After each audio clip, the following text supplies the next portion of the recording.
Hi hello ನಮಸ್ಕಾರ ಸ್ನೇಹಿತರೆ, ಮಸ್ ಕನ್ನಡ ನ್ಯೂಸ್ ಯೂಟ್ಯೂಬ್ ಚಾನಲ್ಗೆ ನಿಮ್ಮೆಲ್ಲರಿಗೆ ಸ್ವಾಗತ. ಉದಯ ವಾಹಿನಿಯಲ್ಲಿ ಪ್ರಸಾರವಾಗುತ್ತಿರುವ ಜನಪ್ರಿಯ ಧಾರಾವಾಹಿಗಿರುವ ಸೇವಂತಿ ಧಾರಾವಾಹಿಯು ಅತಿ ಶೀಘ್ರದಲ್ಲಿಯೇ ತನ್ನ ಕಥೆಗೆ ವಿದಾಯವನ್ನು ಹೇಳಲಿದೆ.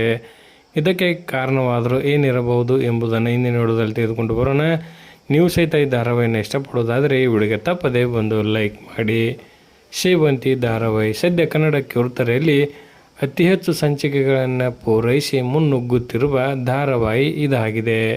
2200ರಷ್ಟು ಸಂಚಿಕೆಗಳನ್ನು ಪೂರೈಸಿ ಮುನ್ನುಗ್ಗುತ್ತಿರುವ ಸೇವಂತಿ ಧಾರಾವಾಹಿಯು ಅತಿ ಶೀಘ್ರದಲ್ಲೇ ತನ್ನ ಕಥೆಗೆ ವಿದಾಯವನ್ನು ಹೇಳಲಿದೆ. ಇದಕ್ಕೆ ಪ್ರಮುಖ ಕಾರಣವೆಂದರೆ ಸದ್ಯ ಉದಯವಾಹಿನಿಯಲ್ಲಿ ಪ್ರಸಾರವಾಗುತ್ತಿರುವ ಎಲ್ಲ ಧಾರಾವಾಹಿಗಳಿಗಿಂತ ಅತಿ ಕಡಿಮೆ TRPಯನ್ನು ಈ ಧಾರಾವಾಹಿಯು ಪಡೆದುಕೊಳ್ಳುತ್ತಿದ್ದು, ಈ ಧಾರಾವಾಹಿಯು ಸದ್ಯದಲ್ಲಿಯೇ ಅಂತ್ಯವನ್ನು ಕಾಣಲಿದೆ.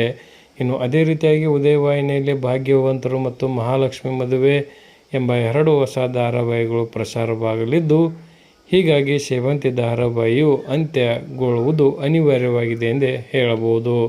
2019ರಲ್ಲಿ ಆರಂಭಗೊಂಡಿದ್ದ ಸೇವಂತಿ ಧಾರಾವಾಹಿಯಲ್ಲಿ ನಾಯಕ, ನಾಯಕಿ ಮತ್ತು ಅನೇಕ ಪಾತ್ರಗಳು ಬದಲಾವಣೆಯನ್ನು ಕಂಡಿವೆ. ಈ ಧಾರಾವಾಹಿಯು ಮುಕ್ತಾಯವನ್ನು ಕಾಣಬೇಕಾ ಅಥವಾ ಮುಂದುವರಿಯಬೇಕಾ ಎಂಬುದನ್ನು ಕಮೆಂಟ್ ಬಾಕ್ಸಲ್ಲಿ ತಿಳಿಸಿ. ಧನ್ಯವಾದಗಳು. ನಮಸ್ಕಾರ.